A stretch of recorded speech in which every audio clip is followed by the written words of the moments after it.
Is how the code currently defines a totalitarian party and a totalitarian dictatorship. Would you define them that way or not, Adam? So if you wanted to know, read the code. But the question is not, the question is not whether you can read the code. The question is whether you stand for anything, Mr. Gaetz. The question is, do you stand? Do you stand for anything?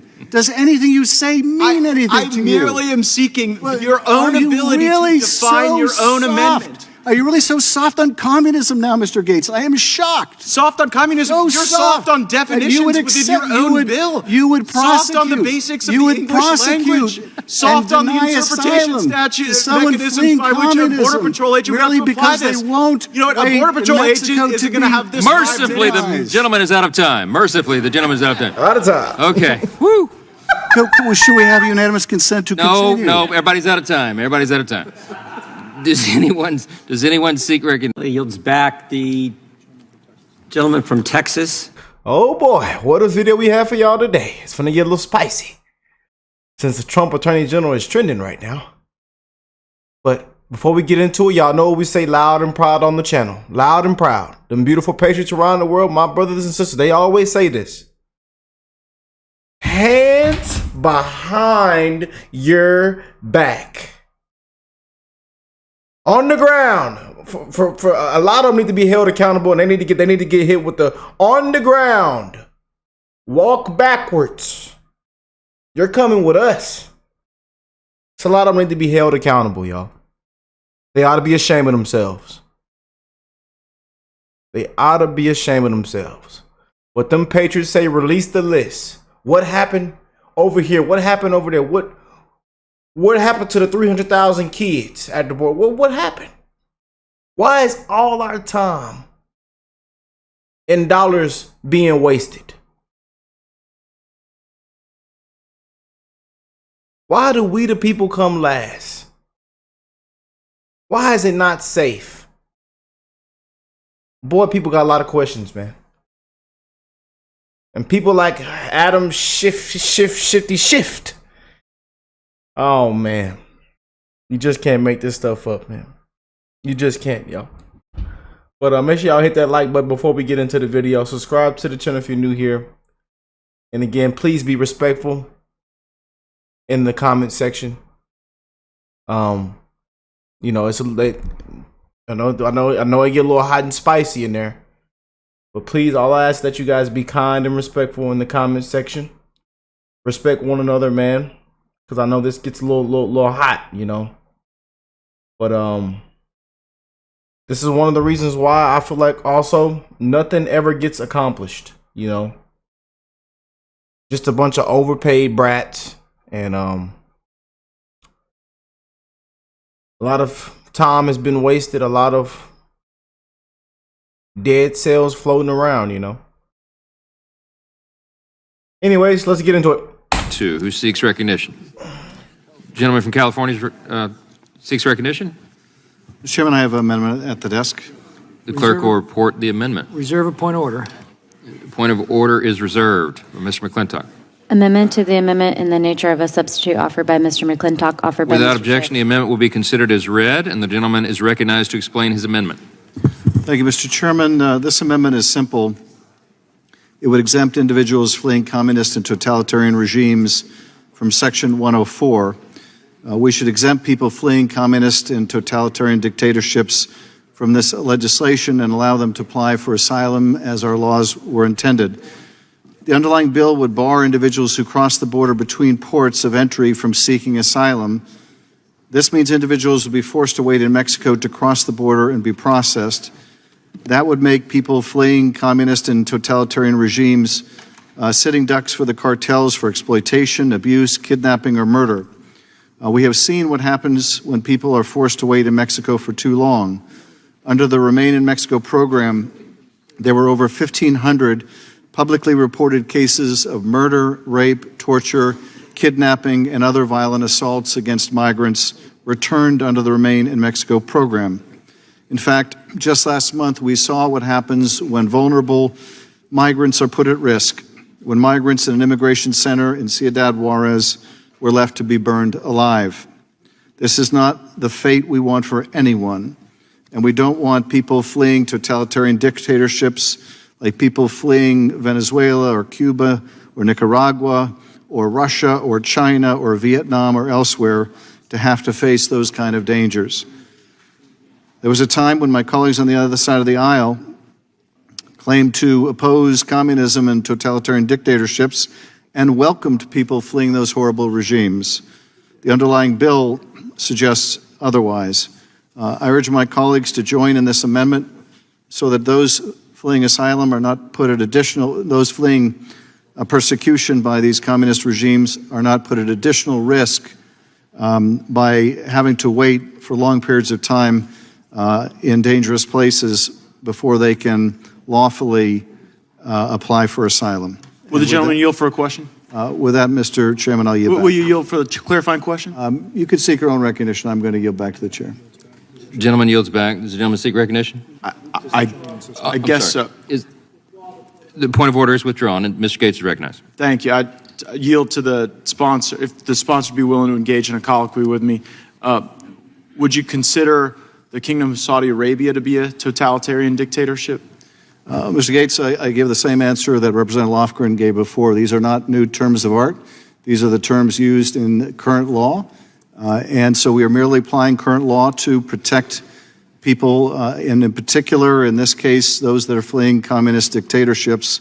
If the gentleman, his objection is that this definition is overbroad. No. You yielded to me. I'm asking you a clarifying question. If you would yield, if you would respond to my question, which is, if this amendment is narrowed to communist dictatorships, will you support it? Well, again, Mr. Schiff, I'm just trying to understand what your amendment answer is says. no, then, Mr. Gaetz. Well, that you perhaps assume too much, my Then friend, your answer is because yes. I'm asking what you mean by totalitarian dictatorship and just whether the Kingdom of Saudi Arabia would qualify. It's just a yes or no question. Well, I certainly think. Forgive me for not knowing the list that Ms. Lofgren. Would you like an answer, Mr. Gaetz? I certainly consider Saudi Arabia to be a dictatorship. Yes, I do. A totalitarian one?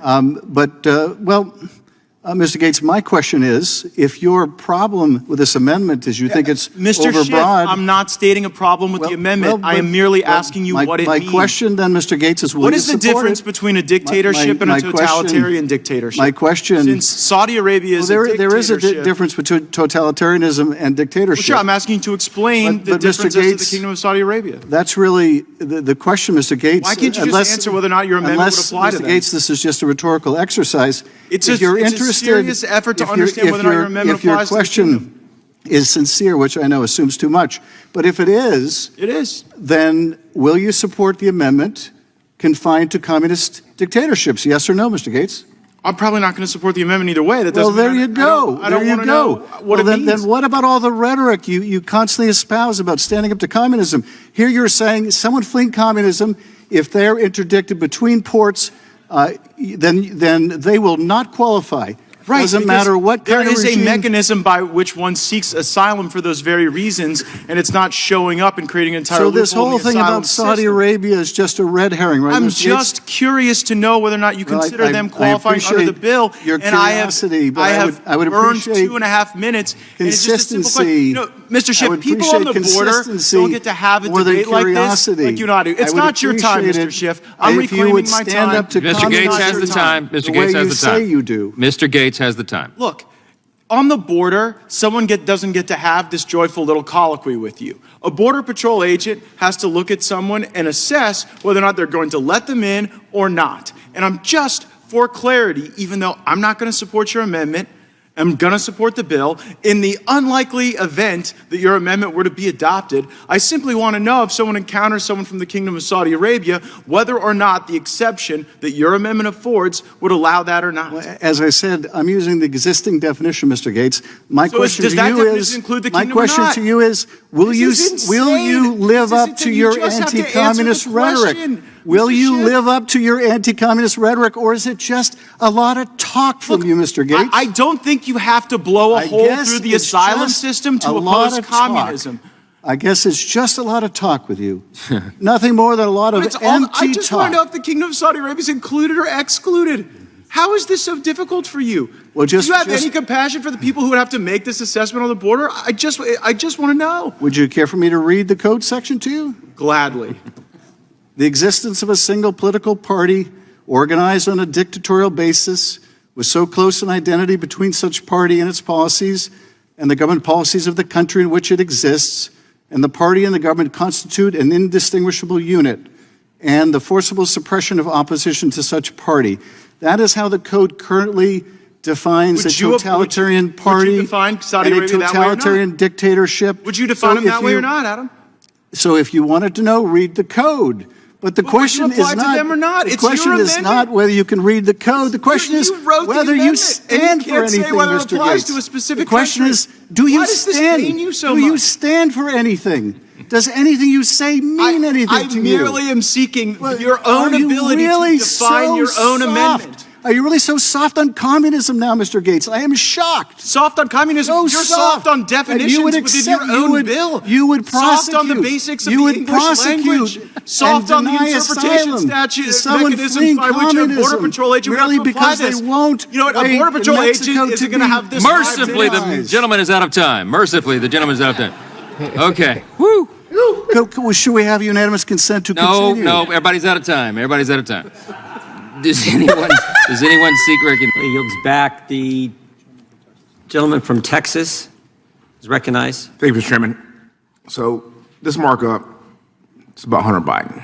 It's not about President Trump. I keep hearing my colleagues on the left talk about President Trump and that no one is above the law, and I keep hearing this argument ad infinitum. I guess what they mean is that no one is above the law except for when it comes to President Biden's son, Hunter. And Hunter Biden should not be given special treatment. He defied congressional subpoena and should be treated like others who have done the same, plain and simple. See, Hunter should not be treated with kid gloves. This man is 50 years old, literally. It's a grown-ass man. Congressional Democrats held Steve Bannon and Peter Navarro in contempt of Congress for not complying with congressional subpoenas concerning an investigation to January 6th. Hunter had every right to appear and plead the Fifth, and he chose to defy the subpoena when he instead held a self-serving press conference right at the steps of this building. When Democrats issued subpoenas to Republicans during the House January 6th investigation, President Biden said, and I quote, "I hope that the committee goes after them and holds them accountable criminally," end quote. Okay, all right. Now let's do Hunter, and that's why we're here. Hunter Biden makes arguments of passion to excuse his behavior. His best defense is oftentimes to make the public feel sorry for him. That's right, we should feel badly for him because he personally enriched himself because of his last name. And again, the left wants us to treat him with kid gloves, and this man is 50 years old. Please, your daddy's saving you at this point. It ain't gonna work here anymore. He should not be given special treatment because he thinks he's an American prince. And I don't mean Purple Rain. A witness does not get to decide his preferred method of appearing before the committee. The committee that subpoenaed the witness does. That's how this place works. House committees are not in the business of letting witnesses dictate to us the type of depositions or hearings that they want to have.